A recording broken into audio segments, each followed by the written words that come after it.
Hi hello friends, TET and డిఎస్సికి prepare అయ్యే aspirants కోసం ఈ చిన్న వీడియోలో ఏ కవి ఏ శతాబ్దానికి చెందినవాడనేది మనం తెలుసుకుందాము.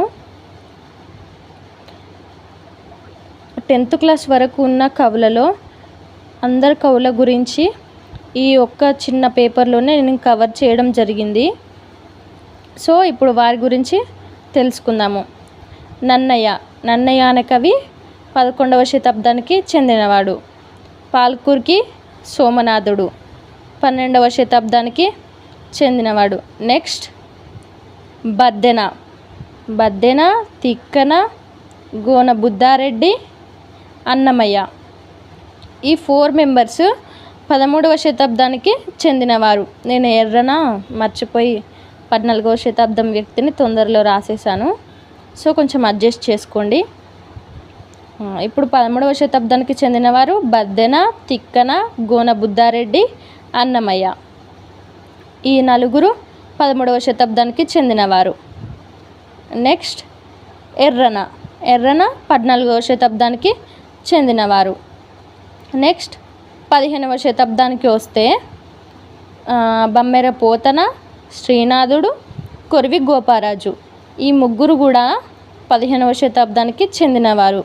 అంటే మనకు షార్ట్కట్లో గుర్తుండడం కోసము గో, పో, శ్రీ అని గుర్తుపెట్టుకోండి. గో అంటే కొరివి గోపారాజు అని, పో అంటే బమ్మెర పోతన అని, శ్రీ అంటే శ్రీనాథుడు అని. ఆ విధంగా గుర్తుండే విధంగా గుర్తుపెట్టుకోండి. నెక్స్ట్ 16వ శతాబ్దానికి వస్తే ఇక్కడ ఒక్కరే కవి మాత్రమే ఉన్నారు. వారు ఎవరంటే దూర్జటి. ఓకేనా? ఇక్కడ ఒక్కరే ఉన్నారు కాబట్టి ఈజీగా గుర్తుపెట్టుకోవచ్చు.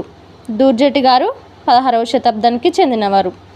నెక్స్ట్ 17వ శతాబ్దానికి వస్తే ఇక్కడ కాస్త ఎక్కువ మంది కవులు ఉన్నారు. ఈ 17వ శతాబ్దంలోనే 5 మెంబర్స్ ఉన్నారు కవులు. వాళ్ళు ఎవరంటే వేమన, కంచర్ల గోపన్న, అంటే రామదాసుగా పిలుస్తాం కదా మనం కంచర్ల గోపన్నని. సో అదన్నమాట, అందుకే బ్రాకెట్లో రామదాసు అని రాశాను.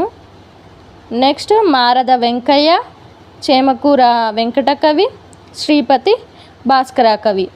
ఈ 5 మెంబర్స్ కూడా 17వ శతాబ్దానికి చెందినవారు.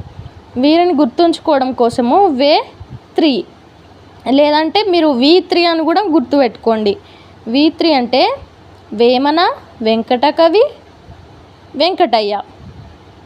ఈ ముగ్గురు వాతోనే స్టార్ట్ అవుతున్నారు కదా. మనం ఇంగ్లీష్లో ఒకవేళ రాస్తే అది ఏ విధంగా వస్తుంది? వీగా వస్తుంది కదా. కాబట్టి V3గా గుర్తుంచుకోండి. V3 వీళ్ళు అయిపోతే భాస్కర కవి. నెక్స్ట్ కంచర్ల గోపన్న, రామదాసు. అంటే మనకి రామదాసు గురించి మనం ఎక్కువ వింటూ ఉంటాం కాబట్టి అదేవిధంగా 17వ శతాబ్దానికి చెందిన వారని కొంచెం బండగుర్తుగా గుర్తుపెట్టుకోండి. నెక్స్ట్ వచ్చేసి 18వ శతాబ్దంలో ఇక్కడ కూడా ఒక్కరే కవి ఉన్నారు. వారు కాకుత్సం శేషప్ప కవి. నెక్స్ట్ 19వ శతాబ్దానికి చెందిన వారు చిన్నూరి నరసింహ శాస్త్రి. ఇందులో కూడా ఒక్కరే కవి ఉన్నారు కాబట్టి ఏదో ఒక విధంగా చేసి గుర్తుపెట్టుకోండి. నెక్స్ట్ 20వ శతాబ్దానికి వస్తే ఇక్కడ 4 మెంబర్స్ కవులు ఉన్నారు. వాళ్ళు కపిలవాయి లింగమూర్తి, దూపాటి సంపత్ కుమారాచార్య, రాయపొలు సుబ్బారావు, రావులి భరద్వాజు. ఈ నలుగురిని 20వ శతాబ్దానికి చెందిన కవులుగా పిలుస్తారు.